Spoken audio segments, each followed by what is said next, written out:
ప్రియమైన సహోదరి సహోదరులారా, మన ప్రభువును మన రక్షకుడైన క్రీస్తు యేసు నామములో మీ అందరికీ సర్వశుభములు కలుగునుగాక. ఆమేన్.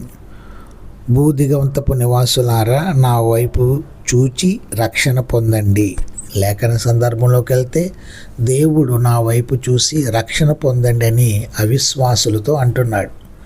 దేవుడి నుండి కేవలం శిక్షణ మాత్రమే స్వీకరించడానికి అర్హులైన వారిని తన యొద్దకు వచ్చి తన కరుణ పొందవలసిందిగా ఆయన ఆహ్వానిస్తున్నాడు.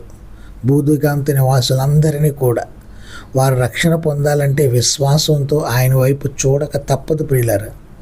ఇప్పుడు దేవుని అంగీకరించడానికి తిరస్కరించిన వారు తర్వాత కాలంలో ఆయనను తప్పనిసరైన పరిస్థితిలో అంగీకరించవలసి వస్తుంది. ఎందుకంటే నా ఎదుట ప్రతి మోకాళ్ళు వంగును అని లేఖనం సెలవిస్తున్నప్పుడు లోకంలో ఉన్న